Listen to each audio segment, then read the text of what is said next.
ಎಲ್ಲರಿಗೂ ನಮಸ್ಕಾರ. ಶುಭ ಜ್ಯೋತಿಷ್ಯ ಯೂಟ್ಯೂಬ್ ಚಾನಲ್ಗೆ ಸ್ವಾಗತ. ಈ ಕುಂಭ ರಾಶಿಯವರ ಅಂತಿಮ ಅಂತ್ಯ ಹೇಗಿರುತ್ತೆ ಗೊತ್ತಾ? ಈ ಕುಂಭ ರಾಶಿಯವರು ತಮ್ಮ ಅಂತಿಮ ಸಮಯವನ್ನು ಯಾವ ರೀತಿಯಾಗಿ ಕಳೀತಾರೆ ಅಂತ ಈ ವಿಡಿಯೋದಲ್ಲಿ ಎಳೆಯಾಗಿ ಬಿಚ್ಚಿಡ್ತೀನಿ. ಈ ವಿಡಿಯೋನ ಕೊನೆಯವರೆಗೂ ನೋಡಿ. ಅದಕ್ಕೂ ಮುನ್ನ ನೀವೇನಾದರೂ ಕುಂಭ ರಾಶಿಯವರಾಗಿದ್ದರೆ, ದೇವರು ಮತ್ತು ಜ್ಯೋತಿಷ್ಯ ಶಾಸ್ತ್ರವನ್ನು ನಂಬುವುದಾದರೆ ಈ ವಿಡಿಯೋಗೆ ಈಗಲೇ ಒಂದು ಲೈಕ್ ಕೊಡಿ ಮತ್ತು ತಪ್ಪದೇ ನಮ್ಮ ಶುಭ ಜ್ಯೋತಿಷ್ಯ ಯೂಟ್ಯೂಬ್ ಚಾನಲನ್ನು ಸಬ್ಸ್ಕ್ರೈಬ್ ಮಾಡಿ. ಹಾಗೆ ವಿಡಿಯೋನ ಎಲ್ಲ ಕುಂಭ ರಾಶಿಯವರಿಗೂ ಕೂಡ ಶೇರ್ ಮಾಡಿ. ಈ ಕುಂಭ ರಾಶಿಯವರು ತಮ್ಮ ಜೀವನದಲ್ಲಿ ಎಲ್ಲರಿಗಿಂತ ವಿಭಿನ್ನವಾಗಿ ಯೋಚಿಸ್ತಿರ್ತಾರೆ. ತಮ್ಮದೇ ಆದ ಮಾರ್ಗದಲ್ಲಿ ನಡೆಯಲು ಇಷ್ಟಪಡುವವರು ಅಂತ ಹೇಳಿದರೆ ತಪ್ಪಾಗಲ್ಲ. ಆದರೆ ನೀವು ಎಂದಾದರೂ ಯೋಚನೆ ಮಾಡಿದ್ದೀರಾ ಕುಂಭ ರಾಶಿಯವರ ಜೀವನದ ಕೊನೆಯ ಹಂತ ಹೇಗಿರುತ್ತೆ ಅಂತ? ವೃದ್ಧಾಪ್ಯದಲ್ಲಿ ಅವರು ಹೇಗೆ ಬದುಕ್ತಾರೆ? ಕುಟುಂಬದವರೊಂದಿಗೆ ಅವರ ಸಂಬಂಧ ಹೇಗಿರುತ್ತೆ? ಆಧ್ಯಾತ್ಮಿಕತೆಯ ಕಡೆಗೆ ಒಲವು ಹೆಚ್ಚಾಗುತ್ತಾ? ಇದರ ಬಗ್ಗೆ ಜ್ಯೋತಿಷ್ಯದ ಪ್ರಕಾರ ಕುಂಭ ರಾಶಿಯವರ ಜೀವನದ ಅಂತಿಮ ಹಂತದ ಬಗ್ಗೆ ತಿಳ್ಕೊಳ್ಳೋಣ.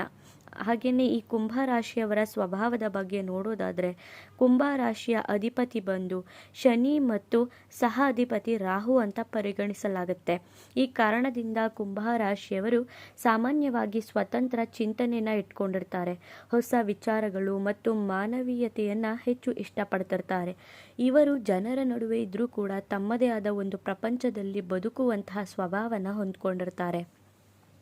ವಯಸ್ಸಾದಂತೆ ಜ್ಞಾನ ಹೆಚ್ಚಾಗುತ್ತೆ. ಕುಂಭ ರಾಶಿಯವರ ವಿಶೇಷತೆ ಏನಂದರೆ, ವಯಸ್ಸು ಹೆಚ್ಚಾದಂತೆ ಅವರ ಅನುಭವ ಮತ್ತು ಜ್ಞಾನ ಮತ್ತಷ್ಟು ಗಾಢವಾಗುತ್ತೆ. ಅವರು ಜೀವನದಲ್ಲಿ ಕಂಡ ಪಾಠಗಳನ್ನು ಇತರರಿಗೆ ಹಂಚಿಕೊಳ್ಳಲು ಇಷ್ಟಪಡ್ತಿರ್ತಾರೆ. ಹಿರಿಯ ವಯಸ್ಸಿನಲ್ಲಿ ಅನೇಕರು ಇವರ ಸಲಹೆಗಳನ್ನು ಕೇಳಲು ಇಷ್ಟಪಡ್ತಿರ್ತಾರೆ. ಹಾಗೆ ಸ್ವಾತಂತ್ರ್ಯನ ಬಿಟ್ಕೊಡೋದಿಲ್ಲ. ಕುಂಭ ರಾಶಿಯವರು ಜೀವನದ ಕೊನೆಯವರೆಗೂ ಕೂಡ ತಮ್ಮ ಸ್ವಾತಂತ್ರ್ಯವನ್ನು ಕಾಪಾಡಿಕೊಳ್ಳಲು ಪ್ರಯತ್ನ ಮಾಡ್ತಿರ್ತಾರೆ. ಇತರರ ಮೇಲೆ ಸಂಪೂರ್ಣವಾಗಿ ಅವಲಂಬಿತರಾಗಲು ಕೂಡ ಇವರು ಇಷ್ಟಪಡೋದಿಲ್ಲ. ತಮ್ಮ ಕೆಲಸವನ್ನು ತಾವೇ ಮಾಡಿಕೊಳ್ಬೇಕು ಅನ್ನೋ ಮನೋಭಾವನೆನ ಇವರು ಕೊನೆಯವರೆಗೂ ಕೂಡ ಇಟ್ಕೊಂಡಿರ್ತಾರೆ ಅಂತ ಜ್ಯೋತಿಷ್ಯ ಹೇಳುತ್ತೆ. ಸ್ನೇಹಿತರ ಮಹತ್ವ. ಕುಟುಂಬದ ಜೊತೆಗೆ ಸ್ನೇಹಿತರು ಕುಂಭ ರಾಶಿಯವರು ಹೆಚ್ಚು ಮಹತ್ವ ಕೊಡ್ತಿರ್ತಾರೆ. ವಯಸ್ಸಾದ ನಂತರವೂ ಕೂಡ ಹಳೆಯ ಸ್ನೇಹಿತರನ್ನು ನೆನಪಿಸ್ಕೊಳ್ತಾ ಇರ್ತಾರೆ. ಸ್ನೇಹಿತರ ಜೊತೆಗಿನ ನೆನಪುಗಳು ಅವರಿಗೆ ಸಂತೋಷ ಮತ್ತು ಉತ್ಸಾಹ ನೀಡುತ್ತೆ. ಆಧ್ಯಾತ್ಮಿಕತೆಯ ಕಡೆಗೆ ತಿರುಗುವಂತಹ ಸಮಯ. ಯೌವನದಲ್ಲಿ ಹೆಚ್ಚು ಪ್ರಾಯೋಗಿಕವಾಗಿ ಯೋಚಿಸುವಂತಹ ಕುಂಭ ರಾಶಿಯವರು ವಯಸ್ಸಾದಂತೆ ಜೀವನದ ಆಳವಾದ ಅರ್ಥವನ್ನು ಹುಡುಕಲು ಪ್ರಾರಂಭ ಮಾಡ್ತಾರೆ. ಧ್ಯಾನ, ಯೋಗ, ದೇವರ ಆರಾಧನೆ ಮತ್ತು ಆಧ್ಯಾತ್ಮಿಕ ಪುಸ್ತಕಗಳ ಕಡೆಗೆ ಹೆಚ್ಚು ಆಸಕ್ತಿ ಹೆಚ್ಚಾಗುತ್ತೆ. ಅವರಿಗೆ ಮನಸ್ಸಿಗೆ ಶಾಂತಿ ಅನ್ನೋದನ್ನ ಇವುಗಳೆಲ್ಲವೂ ಕೂಡ ನೀಡುತ್ತೆ. ಸಮಾಜ ಸೇವೆಯ ಮನೋಭಾವ. ಕುಂಭ ರಾಶಿಯವರು ಸಮಾಜದ ಒಳಿತಿನ ಬಗ್ಗೆ ಯೋಚನೆನ ಮಾಡ್ತಿರ್ತಾರೆ. ಇವರ ಜೀವನದ ಕೊನೆಯ ಹಂತದಲ್ಲಿಯೂ ಕೂಡ ಇತರರಿಗೆ ಸಹಾಯ ಮಾಡುವಂತಹ ಮನಸ್ಸು ಇವರದ್ದಾಗಿರುತ್ತೆ. ಕೆಲವರು ದಾನ ಧರ್ಮ, ಸಮಾಜ ಸೇವೆ ಅಥವಾ ಮಾರ್ಗದರ್ಶನದ ಕೆಲಸಗಳಲ್ಲಿ ತೊಡ್ಕೊಂಡಿರಬಹುದು. ಕುಟುಂಬದೊಂದಿಗೆ ಸಂಬಂಧ. ಹೊರಗೆ ಭಾವನೆಗಳನ್ನು ಹೆಚ್ಚು ತೋರಿಸದೇ ಇದ್ರೂ ಕೂಡ ಕುಂಭ ರಾಶಿಯವರು ತಮ್ಮ ಕುಟುಂಬವನ್ನು ಆಳವಾಗಿ ಪ್ರೀತಿ ಮಾಡ್ತಿರ್ತಾರೆ.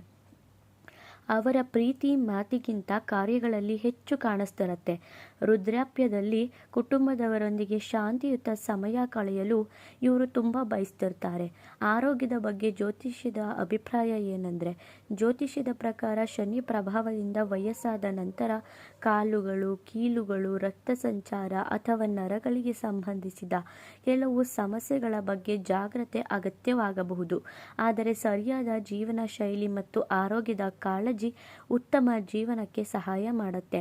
ಅಂತಿಮ ಹಂತದಲ್ಲಿ ಮನಸ್ಥಿತಿ ಹೇಗಿರುತ್ತೆ ಅಂತ ನೋಡೋದಾದರೆ, ಕುಂಭ ರಾಶಿಯವರು ಜೀವನದ ಕೊನೆಯ ಹಂತದಲ್ಲಿ ಸಾಮಾನ್ಯವಾಗಿ ಶಾಂತ ಮತ್ತು ಚಿಂತನಶೀಲರಾಗಿರ್ತಾರೆ.